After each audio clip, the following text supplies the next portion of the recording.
தற்போது கிடைத்த அண்மை செய்தி. புதிய கல்விக் கொள்கைக்கு மாற்று கிடையாது, அதனை அனைவரும் பின்பற்ற வேண்டும் என்று ஆளுநர் RN ரவி தெரிவித்திருக்கிறார். அது தொடர்பான அண்மை செய்தியை தற்போது பார்த்துக் கொண்டிருக்கிறோம். புதிய கல்விக் கொள்கைக்கு மாற்று கிடையாது, அதனை அனைவரும் ஏற்க வேண்டும் என ஆளுநர் RN ரவி தெரிவித்திருக்கிறார். சென்னை கிண்டி ஆளுநர் மாளிகையில் ஆசிரியர்களுடனான கலந்துரையாடலில் ஆளுநர் RN ரவி தெரிவித்துள்ளார்.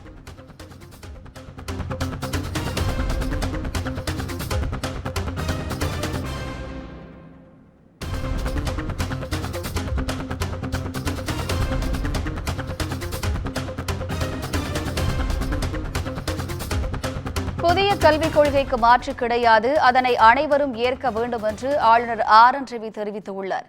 சென்னை கிண்டி ஆளுநர் மாளிகையில் ஆசிரியர்களுடனான கலந்துரையாடலில் ஆளுநர் RN ரவி தெரிவித்துள்ளார்.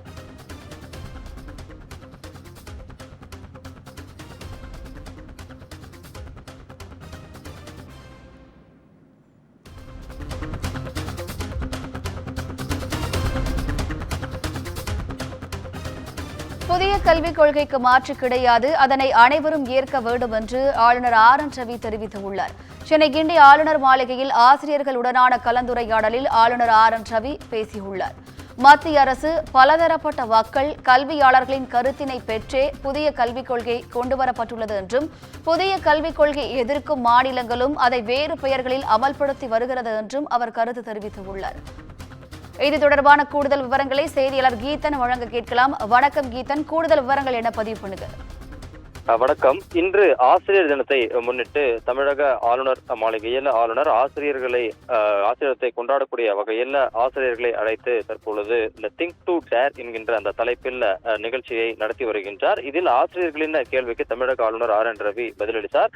அப்போது புதிய கல்விக் கொள்கை குறித்து அமல்படுத்துவது குறித்து ஆசிரியர்கள் கேள்விக்கு பதிலளித்த ஆளுநர், புதிய கல்விக் கொள்கை என்பது கல்வியாளர்கள் பலதரப்பட்ட மக்களிடம் கருத்துக்களை கேட்டு தற்பொழுது கொண்டுவரப்பட்டுள்ளதாக தெரிவித்தார்.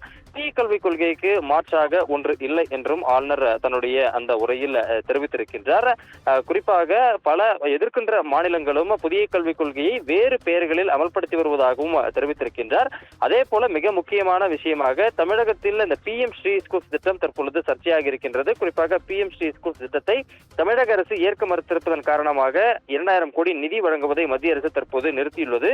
இதற்கும் ஆளுநர் அவருடைய அந்த பேச்சில் குறிப்பிட்டிருக்கின்றார். குறிப்பாக தமிழக அரசு இந்த PM ஸ்ரீ ஸ்கூல்ஸ் திட்டத்தை முதலில் ஏற்றுக்கொண்டதாக தெரிவித்த பின்னர் தற்பொழுது பல்வேறு காரணங்களை சுட்டிக்காட்டி அதை ஏற்க மறுப்பதாகவும் ஆளுநர் அந்த பதிலில் தெரிவித்திருக்கின்றார். எனவே ஆளுநருடைய அந்த கருத்தை பொறுத்தவரை தமிழக அரசு ஏற்கனவே இந்த PM ஸ்ரீ ஸ்கூல்ஸ் திட்டத்தை ஏற்றுக்கொண்டு தற்பொழுது அதனை ஏற்க மறுத்து வருவதாக ஒரு விமர்சனத்தை ஆளுநர் முன்வைத்திருக்கின்றார்.